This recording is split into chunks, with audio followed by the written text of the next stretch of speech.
detail, that presentation. Of course, your name implies you are Kenyan, and so we thank you.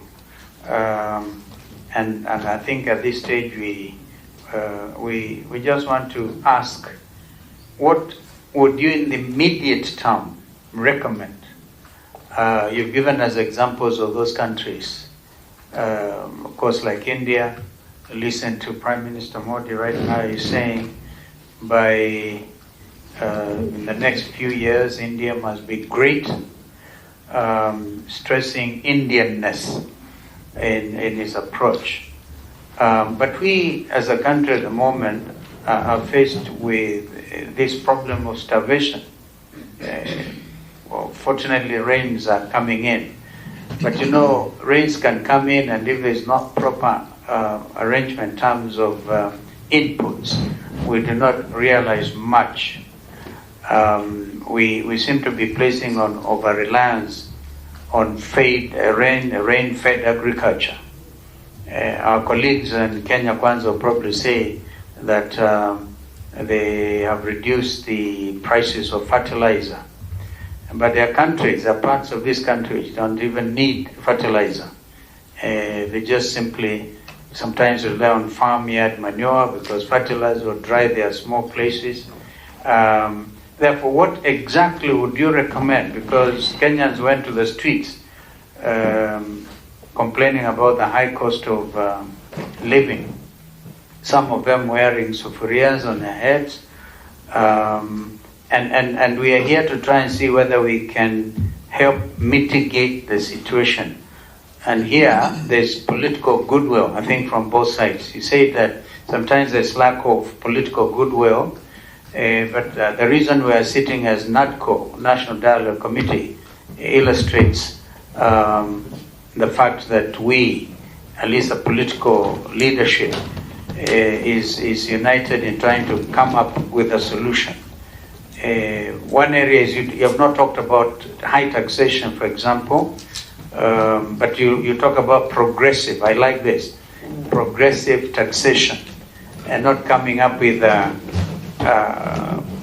straight hammer and say you pay 10% VAT or 18%. Right now the problem is 16% VAT on fuel, which has created a big problem in the country. So in the immediate term, what would you recommend that this committee can consider? Thank you. I've spoken for very long, but I really wanted to appreciate your contribution. Okay. Yes, Omar? Please, if you can just restrict the first questions just to APAC, then we'll come to the other people here. Thank you for your very insightful presentation. SEED has been a very reputable organization for many years that we've had a reference point to. Just one issue that I wanted to get your further thoughts on is the sustainability of subsidies. You talked about some of these intervention measures that are supposed to be austerity or safety net for the most vulnerable in society. So what do you think is the sustainability of subsidies and its economic efficacy in the long term? Number two, you talked quite a bit about external factors. What are these external factors that you are trying to allude to? Thirdly, it might not be directly related to you, but it was mentioned to a certain extent by Masinde, who said that there really might not be a correlation in the hiking of the price of fuel to that of the tax increase or the VAT increase. But one of the things that it is also related to is the volatility of the dollar against the Kenyan currency. Thuge told us that the Kenyan shillings had been overvalued by about 25%. Do you agree with that? And what is causing this volatility of the shilling and other currencies against the dollar? Is it the interest rates having been higher in the US, where I think right now they're almost 5 or 6%? And lastly, the role of agriculture that has been the emphasis of the Kenya Kwanza government. We are saying that we want to boost production in terms of food, because we import about $8 billion worth of food, including cooking oil. So we've invited investors from Indonesia to come and do local manufacturing of edible oils, and we have try to do this pure subsidies on agriculture and God's mercy has sent us rain. But what we wanted to make the frontier in terms of this economic transformation is pegged on agriculture.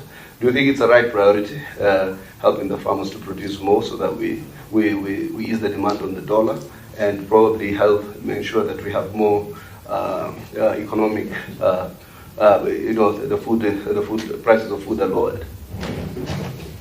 Yes, Eugene? Thank you very much. I think first of all to thank Muliro and the other presenters, and to say I think he has really raised what the other presenters had raised, right from Margaret, who started us off, to Kwame, to Masinde, and to himself. And what he talked about was the issue of breaching the social contract, the issue of the tax burden, actually, overburdening the ordinary citizen. I think Margaret said it's only up to a point, then it becomes counterproductive.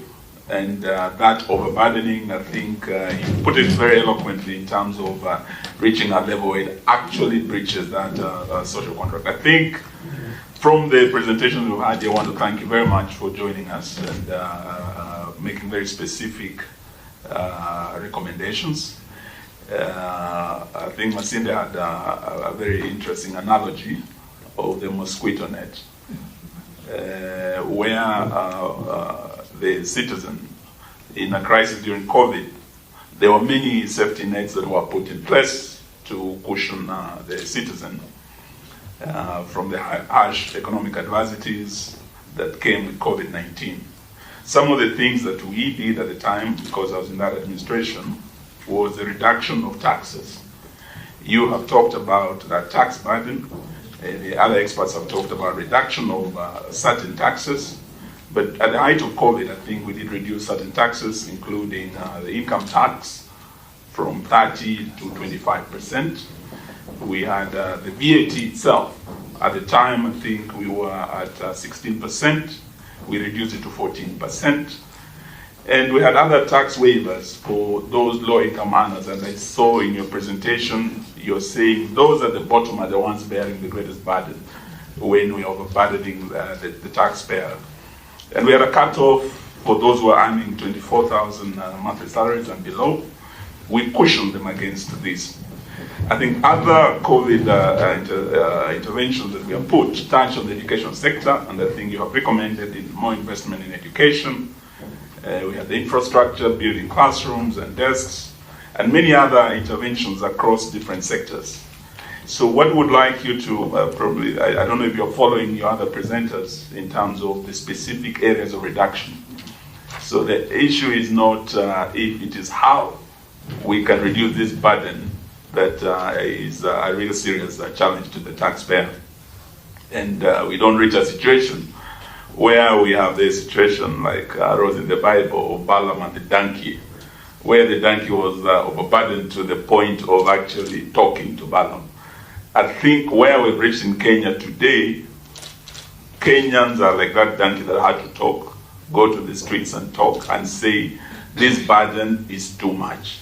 So we are looking at the areas where the burden can be reduced for Kenyans to breathe in terms of short-term and in terms of long-term interventions. So as you conclude, probably we already have what you have presented, but if you have anything more in terms of specific areas of reduction, we'll be very happy to receive your written presentations, in addition to what you have presented, which really agrees with what the others have presented. Thank you. Thank you, Eugene. Catherine? Thank you, Arthur, for your presentation. You have actually touched on many issues, especially when you look at the cost of living in terms of food and the poverty level, food poverty levels for the ordinary Kenyans. This is indeed something that touches most of the Kenyans. And you've also gone ahead to give us and explored ways in which we can pursue to settle this. One of the ways you talked about is the reduction of budgetary deficits. Specifically, maybe you would have gone ahead and looked at this budgetary in your submissions if you're going to do any other supplementary paper. which specific budgetary deficits are you pointing at? You have been very specific on the tax, and I think I like the idea that you talked about progressive taxation, which will be encouraged for the low cadre people, I mean, earning Kenyans maybe to pay less, and also for the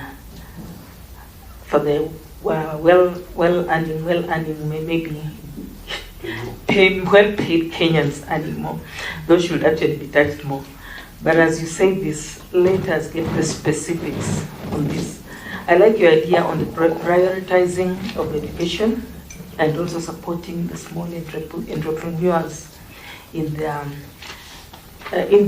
daily running of their businesses. That would also cut it down.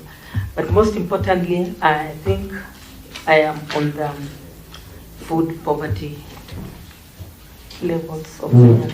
Thank you. Yes. Yeah, no question. I just want to plead that you send us the full version of your presentation, because what we have here seems to be an abridged version. Thank you. Thank you. Maybe for me, and I also want to join my colleagues in thanking you for this very insightful presentation. And I'll be very specific. When you talk about progressive taxation, and you say you consider progressive taxation which ensures that those who can't afford to pay more do so, my straight question to that is that would that be in relation to what happened in the Finance Bill of 2023, where those earning above 500,000 shillings were the ones being taxed more in terms of the review of the tax bracket? That, in my view, would fall within that category of a progressive taxation system, where people who are earning, as proposed by Parliament in this year's Finance Bill, people who are earning above 500,000 shillings are now required to pay more tax than others. And that also falls within the other provisions, even what is currently being debated by Kenyans in terms of universal healthcare and NHIF, where those who earn more should pay more. But unfortunately, in our circumstances, I think those who pay more also have the elements of the microphone that I'm using and access to the media, and therefore are more critical of tax policies that are progressive. And therefore, those then at the bottom of the pyramid who have no access to the microphone and cameras that we have access to, then have no voice to speak for them. And we find ourselves in a situation where those of us who are earning more have a louder voice than those who have no voice. And probably those are the people you saw wearing sufurias in the streets, as Kwame said, because they had no voice to speak for them. Two, you have spoken about the paradox of tax, increase the tax dilemma and the paradox of austerity. And I fully agree with you as a student of economics. However, the successful interventions that you quote, Arthur, to me are more of interventions that would work very well in an efficient economy. And I believe Kwame, who is here, who is also a student of economics, would agree with me, just like Arthur, you probably would agree with me, that Kenya is not an efficient economy. And therefore, being an inefficient economy, we may have to borrow from some of the unconventional methods that you have proposed of Ireland. And I want to believe that is what Honorable Hassan Omar was referring to, in relation to the monetary policy that the central bank governor spoke of, I think, only last week, in terms of the interventions that have been there on the Kenya shilling. And now they are saying they have allowed the Kenya shilling to take its equilibrium level without propping it up artificially. Would that also, my question be, warrant or qualify to be such an unconventional method as the case was for Ireland? Two, I agree with you, despite being an inefficient economy,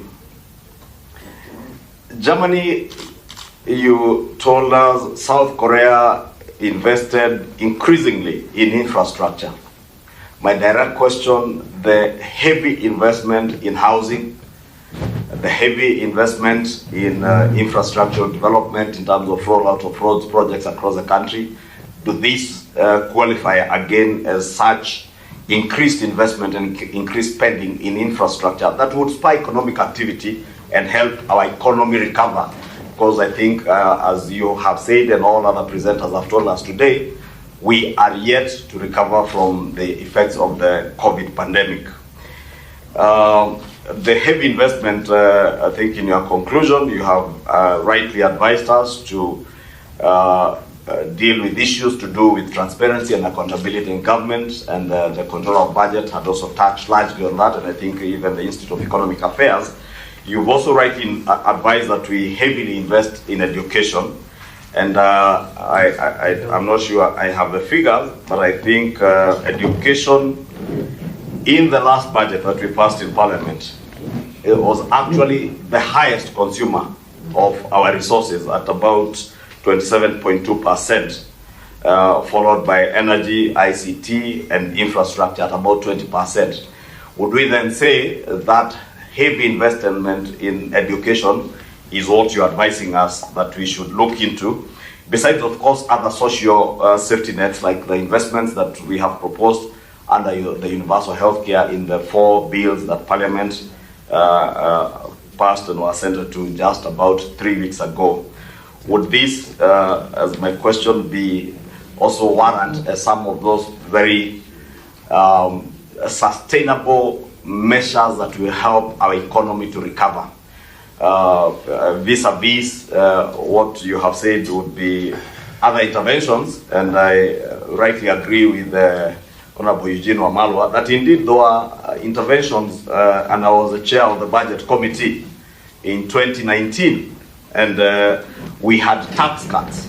But remember, these tax cuts were only for a period of about 6 months.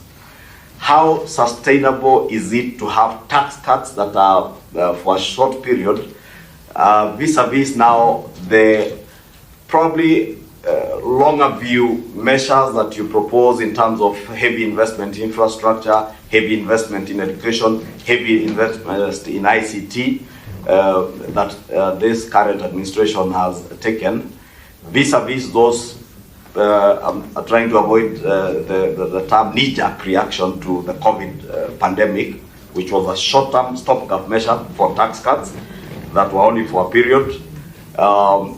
We agree, and I think the presenters before you, Arthur, if you are listening, have indicated that some of the, and I think it was the controller of budget or one of the other presenters whose presentation had the shortfalls that come with such tax cuts and the huge fiscal deficits you are left in, those fiscal deficits leading to heavier borrowing. Where would you advise us to sit in? Would you propose that we go for this short-term knee-jerk tax cuts that will get us into a larger hole that we were in from the presentations by the earlier presenters? Arthur, thank you.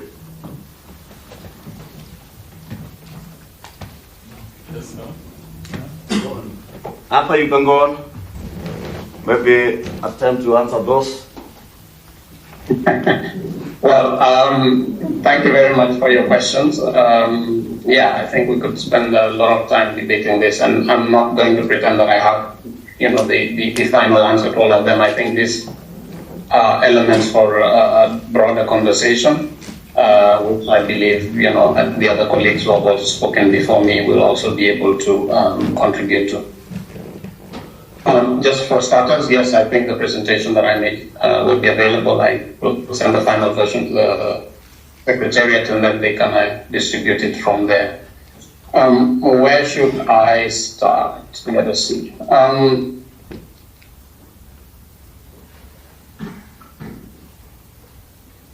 Okay, I think a couple of things. I mean, and I think the questions that you all put to me are fairly valid questions, and I think they warrant much deeper engagement and conversation. Just two things to say. I think starting off from the point of view of the tax increases that have been promulgated earlier this year with the finance bill and then subsequently. And you're right in saying that yes, there is a progressive element to that in the way that we are, taxing higher people and delivering. I think where the problem emerges is that people feel, well, they not feel, they're being taxed more, but they do not necessarily see a commensurate increment in the services that are being delivered.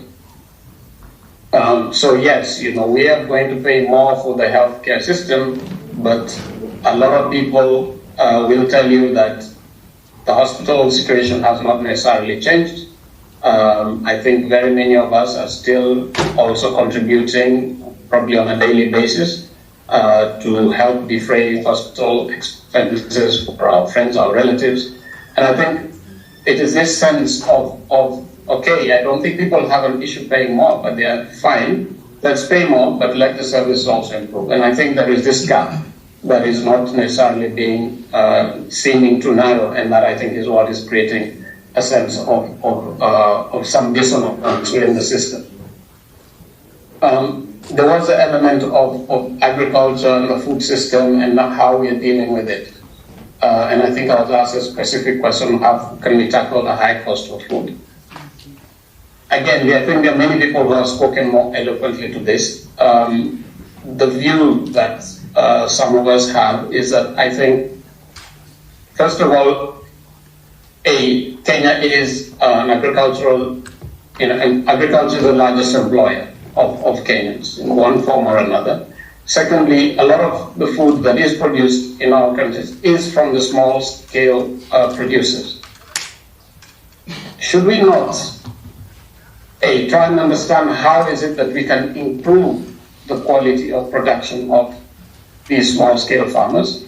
There used to be mechanisms which for one reason or another may not be working very well today, such as cooperatives, which I think in the beginning were also not only helping to market, but also helping to improve the quality of output that the people were engaging in. We had agricultural extension, which I think over time has also declined and is no longer the big thing.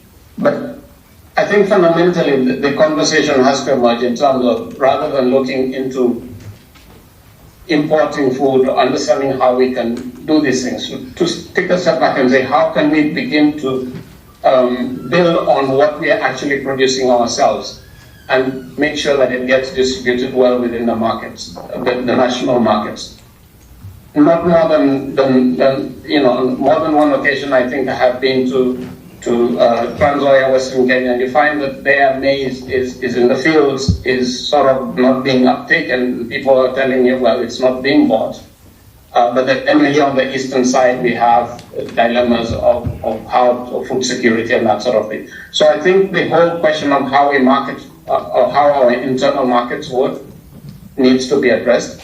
And I think the moment we can find markets for these people, automatically you're putting money in their pockets, which means that they become consumers of goods and services, which means that in one form or another they are contributing to the tax system, because whether they're paying taxes directly or indirectly through VAT and those sorts of things, the exchequer benefits. But if they're not part of the market system, we all lose. So I think this also needs to be looked at, and I think there are also issues there about the extent to which we want to industrialize.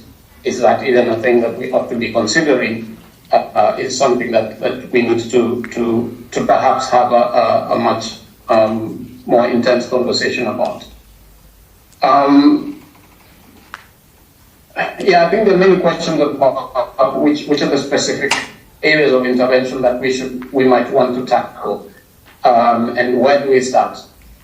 Again, I think these are elements. I don't have a crystal ball to say let's go here rather than there, but I think if we admit, and it seems to be the case, that there is an economic crisis of sorts, one has to start by asking, and I think this is where also the role of this committee is critical, in beginning to say, what do we want to achieve as a result of these economic interventions we have? What are we going to protect, and what do we hope to achieve? And I think this is again part of the social contract negotiation, because if we are saying that yes, we are in financial trouble, but we are not going to sell all our family jewelry. So that means of necessity that we will take a different tack in trying to meet the deficits that we have. And this is my own sense, is that I think the extent of negotiation of how the pain is supposed to be shared is what is missing, and this is what has been causing the tension. So there has been a decision to impose a certain amount of austerity on Kenyans. Maybe or not is not for me to say, but I think the response of the Kenyans is just saying, no, we reject this attempt to put an austerity on us. It is something that then perhaps needs to make us reflect.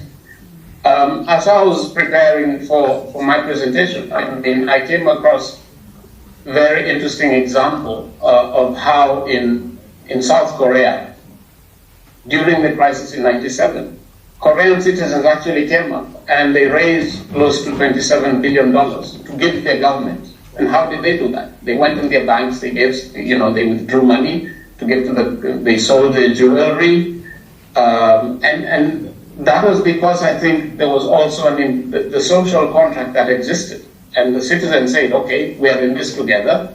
So, the old lady sold her earrings and whatever, and they put that into the game, and the government was able to repay its foreign debt, $27 billion, and also push back on the austerity sort of things. Are those options that are available to us in Kenya? It is a function of also the extent to which I think we've been able to agree that there is a problem, and that this problem involves all of us. So I think in a roundabout way, coming to answer that question, what should be prioritized first, what should be prioritized next or last? I think these are elements of a negotiation that has to happen at another level. But it all begins from the immediate question: what do we want to protect, and then what do we want to achieve? In all of this, and I think one thing we also have to reflect upon is that even if we make an intervention today in some of these things, we're not necessarily going to see the result of it tomorrow morning, because cause and effect, they are not closely related in time and space. And this can be frustrating, I think, also for policymakers, because you want, and also the politicians, because you want to tell people, this is what I've done, and see, it's already working. The problems that we are trying to deal with are not necessarily problems that can be fixed overnight. And I think that is something that we all have to acknowledge. And therefore, when we're also making interventions, we need to have the longer term view in addressing some of these problems, because quick fixes will only lead us back into a deeper hole. So, yes, we might say, let us do tax cuts. But if we do not analyze or have not got a good understanding of the nature of the economy and the nature of the holes we are trying to plug, we might end up, as the controller budget said, end up creating bigger holes, because then the resources we are raising are then being invested in other things that are not necessarily generating new resources. Two more points, and then I'll end here, my rather roundabout way. I think the question also, yes, we're making large investments in education and health. I think that there is a critical question, and when we look at, I think we need to look at these numbers, not just from the point of view of this is the lump sum we are putting into the education budget, but to also explode it and say, of this 100 that is going into education, how much of this is actually going into salaries and emoluments? How much of this is actually going into renewing what you might consider the plant and equipment component of that sector? So sometimes, and I don't have the figures at my fingertips, but if I recall from some what we did a while ago, we are spending large amounts of money in some of these social sectors, but these are really to also cover personnel costs. And that is not necessarily investing in developing those sectors. So I think there also has to be the question of how do we grow them, and how are we investing in them to make them actually more efficient. to be able to deliver the services that are necessary. And I think this also takes us to another area which the controller of budget, I think, touched on in her presentation at the beginning. It was saying we need to explore public-private partnerships.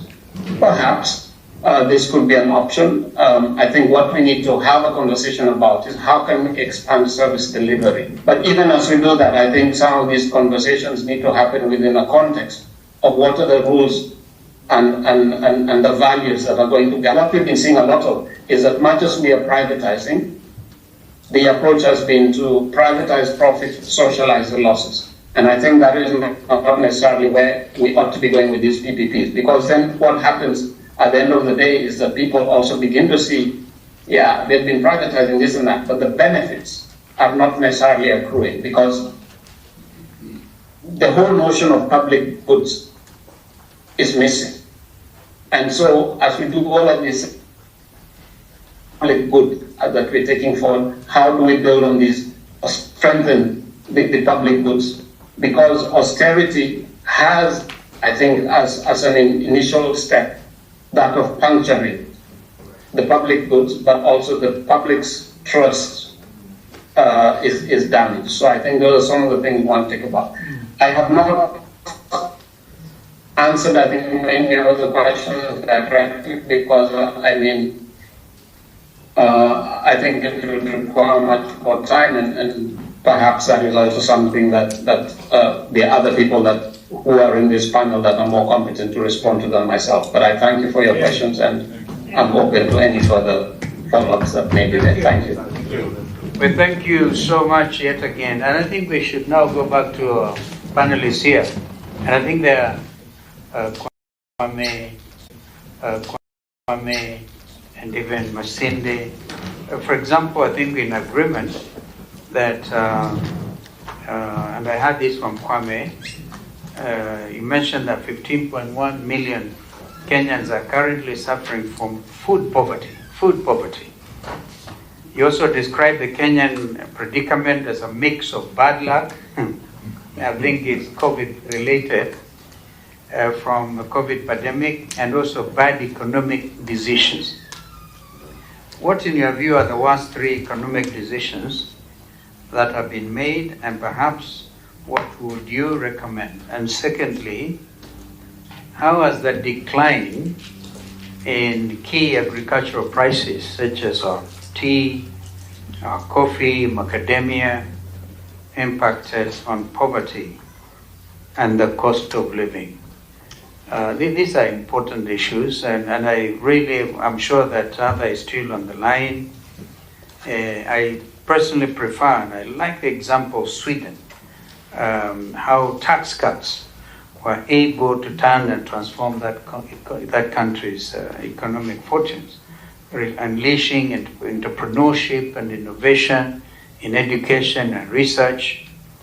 And does this surprise any of us that this high taxation has a lot to do with, in your presentations, capital flight, and therefore instability, fluctuations, and in the level of the Kenyan shilling?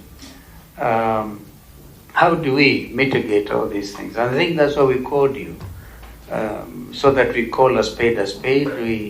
We do not necessarily have to take any defensive positions. Other himself agrees 1 in 3 Kenyans is facing food insecurity. The onset of rains notwithstanding, because unless we improve and as he said, push upwards the smallholder farmer, and nothing happens. And one critical thing the Comptroller of Budget raised, and I thank you for it, is integrity. Kenyans have this feeling that you're going to raise all these taxes and they end up being misappropriated in the first place. How are we going to deal with that issue, which only you, Comptroller, raised? Integrity. And therefore the breach in social contract, as Muliro is saying, where taxes are seen to be unfair and an avenue for stealing. Well, what happens? Instead of realizing an upward economic trajectory, what you instead see is confusion in the marketplace everywhere. Kenyans working in Kiamaiko and other places are worried. They could bring in goods from wherever, share a container, right? 3 of them, now they can't because of taxation.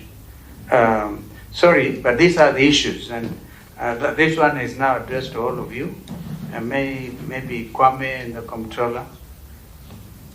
Thank you. Can I? Yeah. Okay. I've got just two questions or so. One is to Madam Dr. Margaret Nyakango. You seem to suggest that there are loopholes around Article 223 that the government officers continue to take advantage of, okay? And therefore abuse the whole principle of Article 223. So, and suggest that we need to make some amendments. I need to understand you better. Are these amendments to Article 223 of the Constitution or to the enabling statute, that is the PFM Act? Would you be having any specific amendments in mind? 2 is on the issue of levy. This is to Masinde, my good friend Masinde. You seem to suggest that we need to perhaps tie these levies on basic pay, especially housing levy, as opposed to the gross pay. Would you have in mind an idea what would be the impact of taking that trajectory? Okay, because it seems to be a very, very popular suggestion in my view, and something that can easily impact very, very heavily and positively on the taxpayer. Finally, Masinde again, which specific expenditures would you want to see government reduce as a way of dealing with the skyrocketing cost of living? And how do you leverage the matters of exports and FDI? Okay? Thank you. Yes, Master. Control of budget. Again, I'm still on this issue of the dollar. I am reliably informed that there's $8.5 billion in the Kenyan market, so there's no scarcity of dollars. But it's an artificial crisis created in terms of scarcity. That there are individuals holding to the dollar on the basis that the shilling is sliding. And the more the scarcity, because we did the G2G, which particularly has injected another $3 billion to the economy because of the deferred payment. So is there a way we can do those mambo matatu thing and get some Kenyans to put back some of those dollars, because as part of the sabotage appears artificial? And why this volatility, again to you, Martin Masinde, you on the dollar, what is your economic explanation, together with Kwame, of the volatility of the dollar? That and it's not only against the Kenyan shilling; it's against all the other currencies in the region. I don't know how the Uganda shilling is appearing to hold on, but the other currencies are sliding quite almost proportionally. Secondly, this whole idea of the housing levy, control of budget, is supposed to support the